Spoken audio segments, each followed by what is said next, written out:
Welcome everyone to the first video of A-level maths that I'll be doing today with you guys, and today's video is about projectile motion. Now, if you've done projectile motion before, you'll understand why I'm holding this very terrifying looking air rifle in my hands.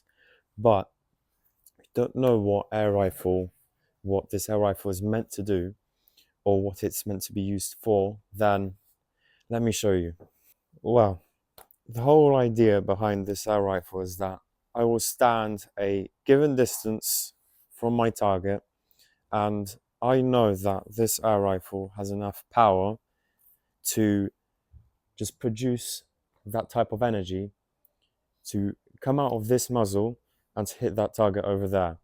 Now, being very uncomfortable, he's making our family quite uncomfortable, so I think this gun should do a very good job. And as I will say probably in the next sort of video upcoming along, this air rifle has a muzzle velocity of about 400 feet per second. That's about 122 meters per second. And I think that should just be enough power to remove what's left in our backyard. Disclaimer: this following procedure was done under safe and secure circumstances. Do not attempt to recreate anything you are about to see in the following footage of this person shooting his air rifle. I shall not bear any responsibility for your own accidents or actions. In other words, do not try this at home without the necessary safety equipment and precautions.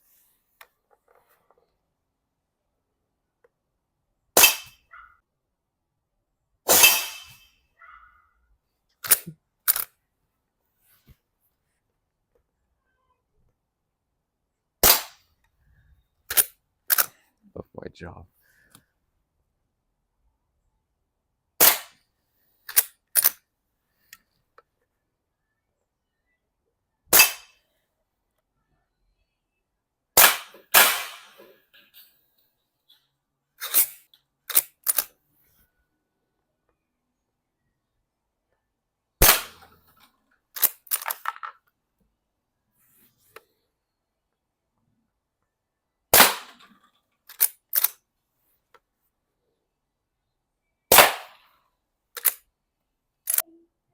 Okay, just boom.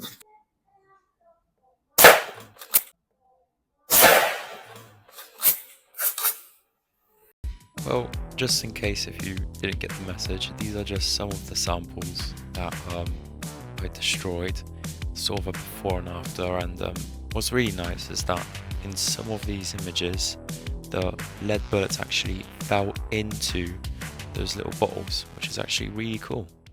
I hope you enjoyed that zeta and theta maths styled shooting that we did in our back garden, where we absolutely eviscerated our targets, which let's say we didn't particularly like.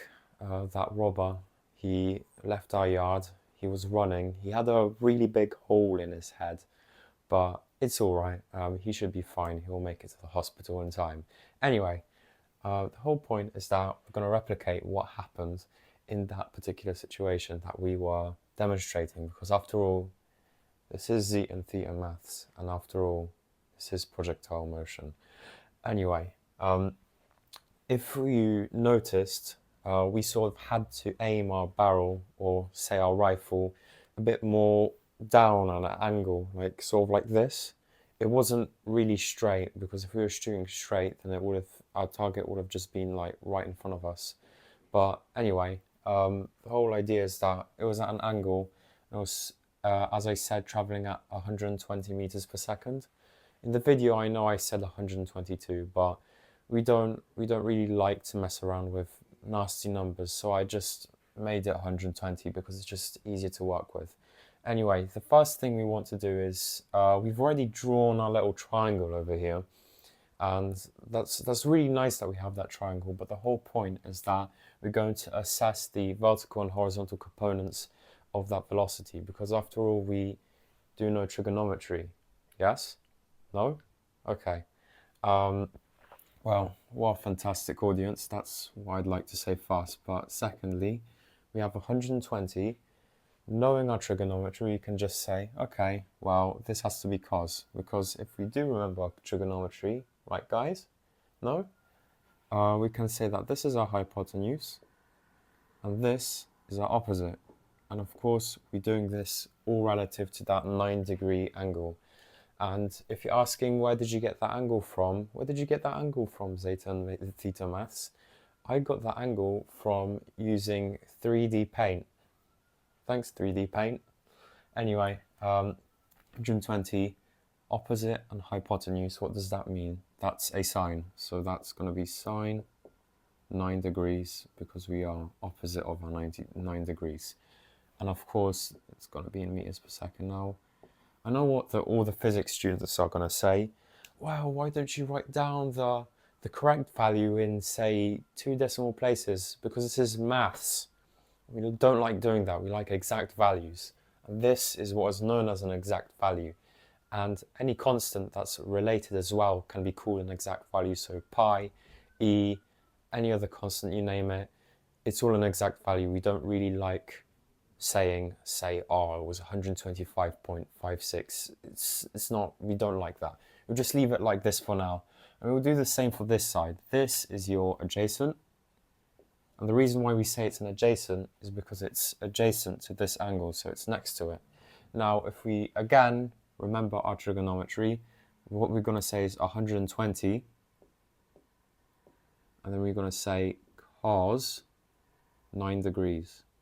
Because we're adjacent to that 9 degrees. We're doing it all relative to this angle. Now, never, ever, ever, ever, ever, ever, and I stress this a lot of times, students may end up choosing to use this angle because they might feel comfortable, or say a right angle. It's no, no. The reason why I say no is because you're going to end up using tans and then just not necessary sines. 120 over sine 9 degrees, there's just no point to it. Just keep it as simple as possible. If you have to draw these little letters, it does help. I did it in my exam and the examiner didn't come to my house and, you know, lob my head off. Anyway, the whole point of doing this is because we're then going to use this equation. I really hope you remembered it, because this is perhaps one of the most important equations you will need to know in A-level maths in mechanics. Anyway, S. What does our S mean? Well, as I will say in this video and many videos into the future, S is simply our displacement. So, well, as the faithful student, you might ask, well, what is displacement? Well, quite simply, it's a vector quantity, which means it has size and magnitude. And if you still don't know what I mean by that, it means that when it has size, it has a particular value. So say, I don't know, I traveled 3 meters, for example, that's what might be known as a magnitude. However, when it has direction as well, what that means is it's traveling in a particular direction with reference to a given point. So for example, if I say I have this pen, if it has traveled 3 meters, this could be in this direction, that direction, this direction. Hell, it could even go into the wall. But the whole point is that when I say it has a displacement of 3 meters, that would mean that maybe I threw this pen, say, over there 3 meters, specifically there. Or maybe even to this camera. I specifically threw this pen to this camera and it's traveled 3 meters. But never forget its displacement relative to a point. So say if I threw this pen over there and then I went over and picked it up and went right back here, it would have a displacement of 0 because it's to a reference to this point right over here. If I were to say throw this pen again and leave it there, it would continue to have a displacement of 3 meters until I were to go and pick it back up and come back here, let's say. Now that's displacement in very, say, dummy words, but that's what it means, and it's very important you know what it means. Now,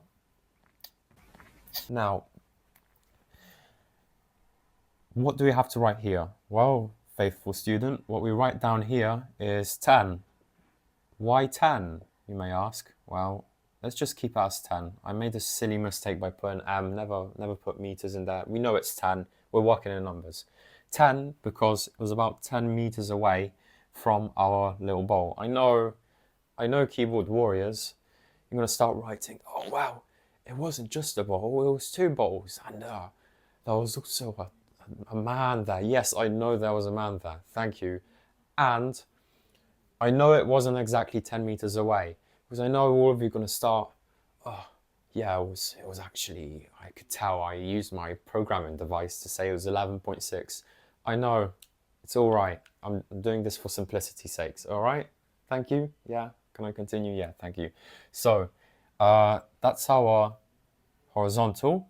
Now we're looking for a vertical. Now our vertical is quite simply 1.6 because that's what our height was at the time, or, well, I say our height. I'm actually 5'8". That's, of course, I put 1.6 for a reason, because my rifle was at shoulder height, not, I wouldn't be holding it like this, would I? You can check that in the thumbnail if you really want to check if I held it at that height. Anyway, that's not the point. It was at shoulder height, so it's 1.6. Now, well, we've got S done, and it's very nice to tick these off as well, and that's the whole point of this equation. You can just sort of go along, what do we have to do, and just sort it all out, all nicely, and no problem. So I'm not talking about you, James. Yeah, I probably freaked out with James over there. Talking to you, James. No, I'm just kidding. U is just initial velocity. Now, again, I have no idea where initial velocity, why it has that symbol U. I think it comes from Latin, but other than that, it's just, well, it's initial, it's its beginning velocity. So say I threw this pen up 3 meters per second into the air, that would be its initial velocity.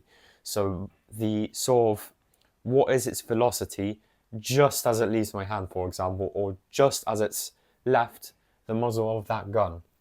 So just as it's left that muzzle of that gun, it had a speed, or in this case, a velocity of 120 meters per second.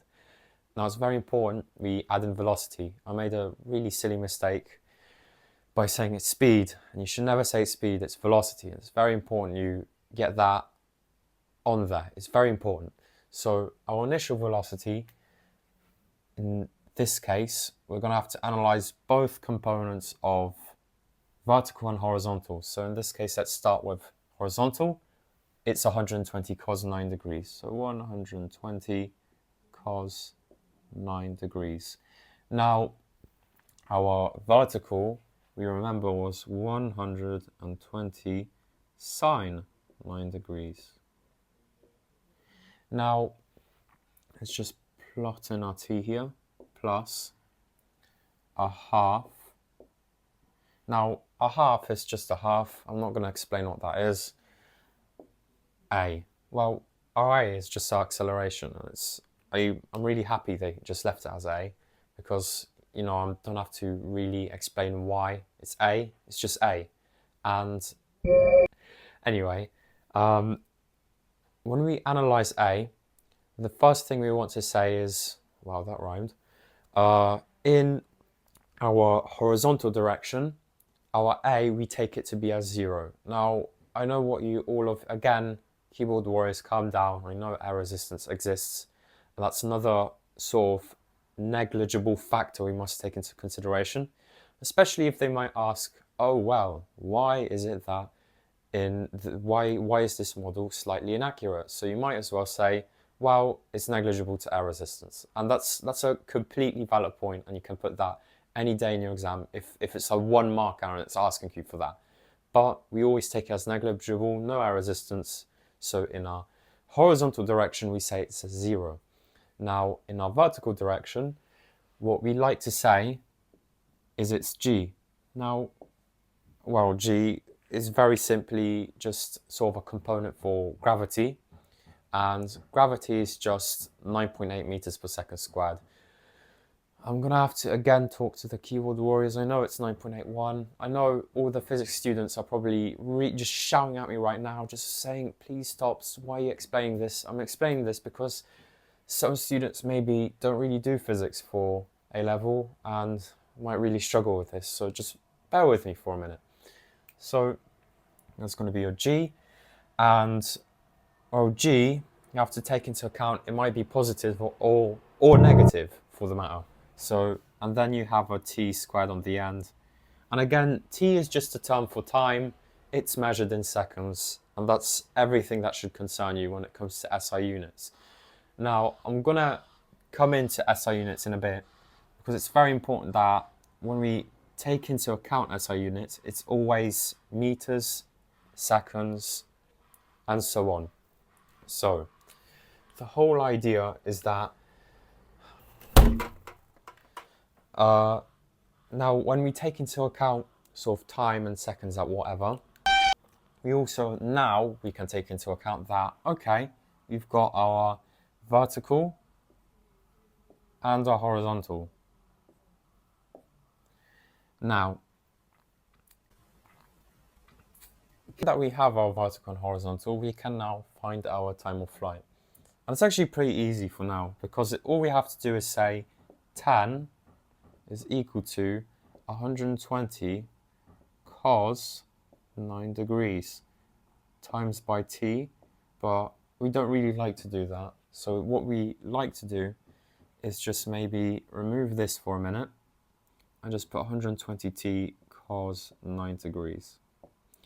And now, just for the sake of the benefit, why we're not going to write this other part down in our exam is because of this. You see the problem now?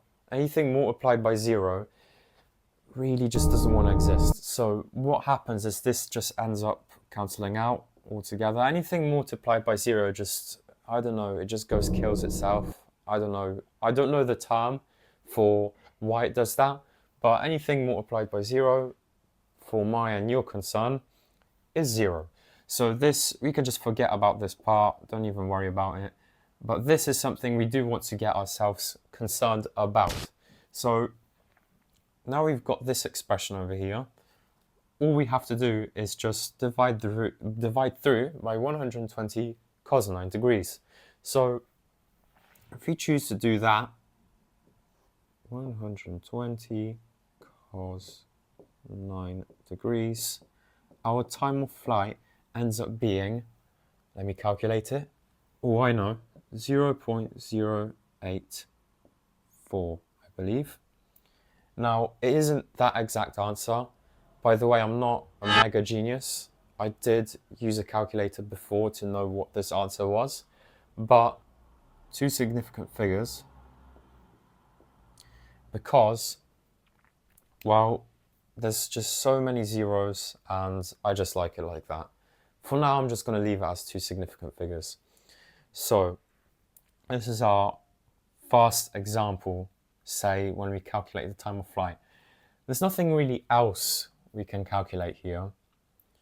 Nothing else. And that's it, I guess. And sometimes very nice to, well, look through what we've got here and sort of ask yourself, is there anything else we can do? Is anything else we can continue to manipulate, especially since this is maths in context and not many students really like maths in context, especially just typical maths students don't like context, especially pure maths or anything else. The whole point is that you can just play through it, but you really have to pay attention here. Okay, now for this part, I'm going to hand it over to Mr. Zeta and Theta Maths, number 2, just to explain what's going on. All right, over to you. Say hi to everyone. Okay. Now, throw the ball if you can. Thanks. Okay, stop that. Okay. I hope you can tell me what that means, but if you don't know yet, I'll tell you. I mean, you're here on this channel for a reason. So, now that that ball is at that stage, where it's been thrown, at that very momentary moment, it has a velocity of 0. And from that, what you can say is, okay, we know its initial velocity, let's say it's 10, and now that it stops at that point, let's say it's now 0, and it has to be 0 every time. Okay, go ahead. Now, at this point, what we have to remember is it is symmetrical to the initial velocity, so at which point when we assume that that ball is now on the other side of that garden, it has now the same initial velocity that it had before, given that we take air resistance to be, well, negligible, of course. Now, I tell him to repause the video, but I guess he's just like that now. So I'll hand it back over to Mr. Zeta Theta 1, and there we go. Thank you very much for your assistance, Zeta Theta Maths. So, well, what have we learnt? So what we have learnt is that when that ball, say I threw it at 10 meters per second in my back garden, I threw it up, and now at this point, at its very highest point, it has a velocity of 0. That's what we learnt. But it's very ironically, as I said, momentarily at a moment 0. So fantastic English there, isn't it? And it is symmetrical, which just means that maybe if I didn't explain it very well before, now I'm going to explain it to you again. Symmetrical meaning that at this point, the final velocity is the same as the point over here. So 10 meters per second here will be the same as the 10 meters per second here, given that, of course, your air resistance does not exist in this fantasy world, I guess. Anyway, what we first have to do is resolve our velocities. So here we have hypotenuse. Again, I'm really hoping you all know your trigonometric values. Hypotenuse, opposite. We're, of course, calculating this all relative to that 30 degrees that we have right here. So tan sine, because it's opposite on hypotenuse, 30, sine 30 is a half, so that means this is just going to equal to 5. Now, okay, let me just redraw that 5. Okay, this is going to be your adjacent to that angle over here. Please do tell me, do shout in the comment section if you know your trigonometry. I'll make a video about it if I have to. But this is your adjacent, tan cos 30. This is just 5 root 3 altogether, because when you have tan, you multiply it by root 3 over 2. And I believe that 10 divided by 2 is 5. Therefore, it has to be 5 root 3. I'm going to redraw that 5 root 3 because it's not, it's not mathing. So, what do we do next?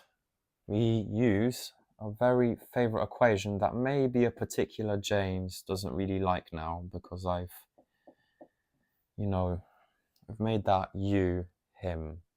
Now, let's start off with our S's. Well, we don't know our S, so I'll just leave that blank for now. What is our U? So our U, yes, you, James. No, I'm joking.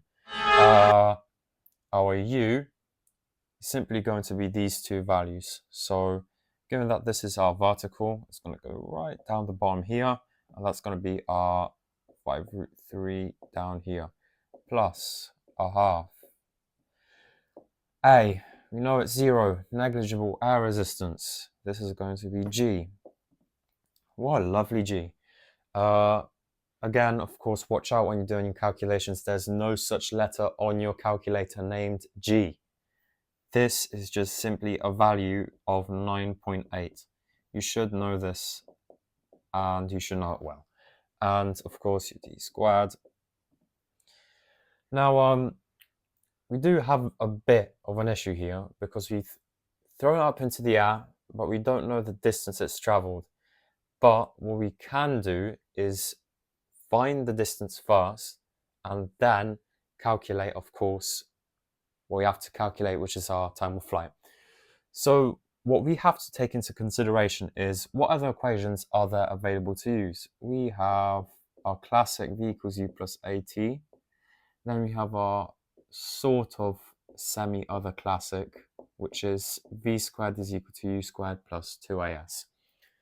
Now, let's analyze these equations for a minute, because if we take our initial velocity from here, which is 10 meters per second, and say it's that being a final velocity, well, we can say we know our final velocity for v. We can say we know our initial velocity. We've already analyzed those.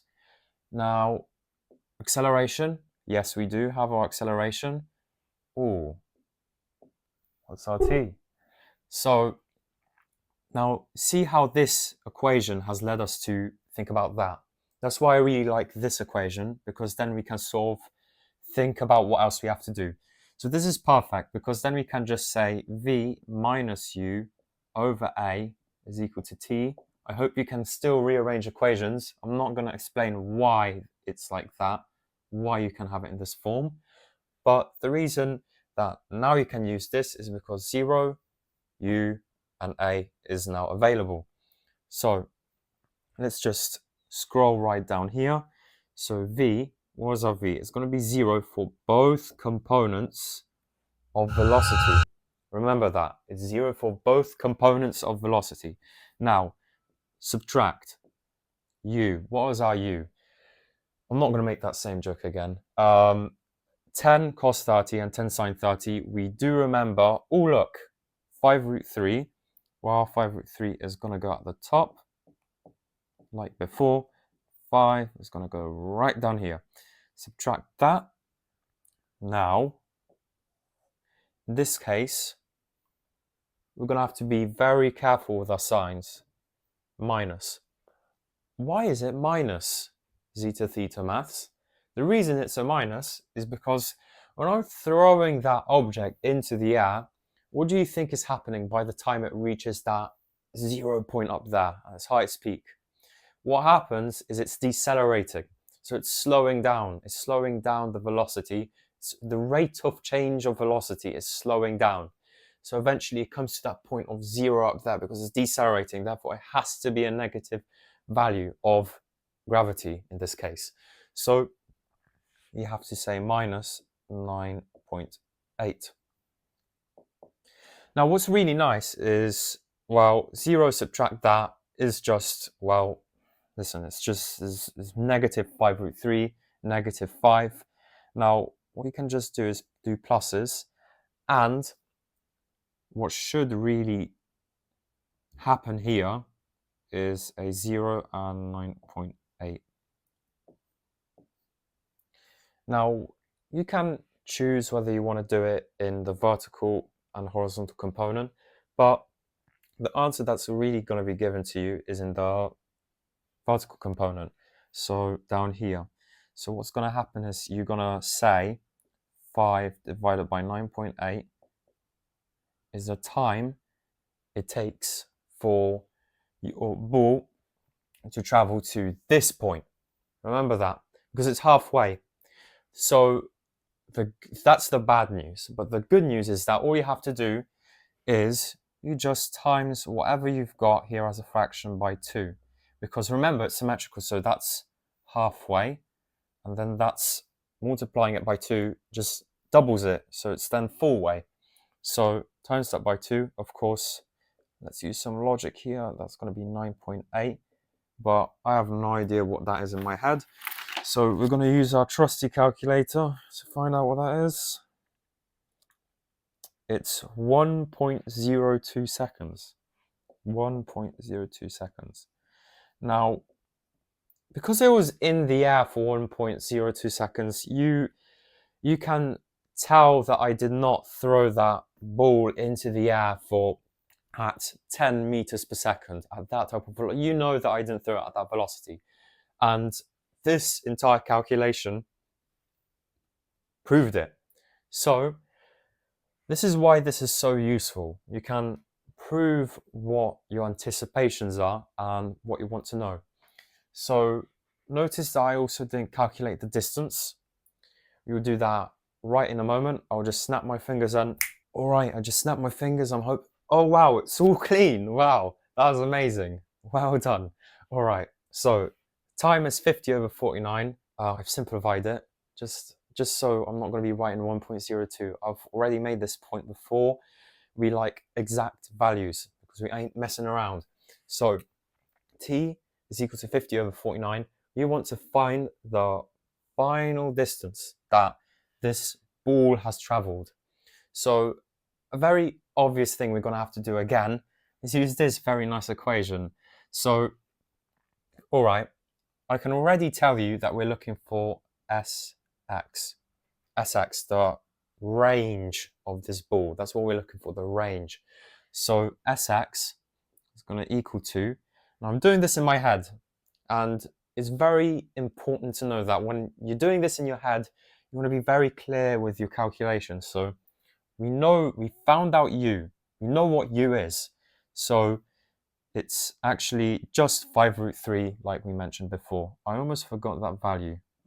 And you want to multiply this by your time, which is 50 over 49. Now, what I would do is just take my calculator right here and 5 root 3 times by 50 over 49. And it's going to give you, well, it doesn't give me a fraction, but if it doesn't, then what you do is you look at that number and you say, okay, let's just do it to two significant figures like we did before, 8.84, no, not seconds, silly me, meters. Now, think about it. Does that sound accurate? Yes. The reason why it sounds accurate is because notice how it's 10 meters per second and it's traveled 8.84 meters in theory because we've calculated it. That makes sense because there's not only a horizontal component, there's also a vertical. So some of those meters that we've just sort of lost in that 1 second, well, they've been sort of put into that other component. So that this actually makes sense. This is a valid calculation. So I think that does it for today's video. I've probably got something like 20 minutes worth of footage now for editing. So I hope you have a lovely day, and I wish you the best of luck if you will ever be taking an exam in this. Thank you, and welcome again to ZT and Theta Maths.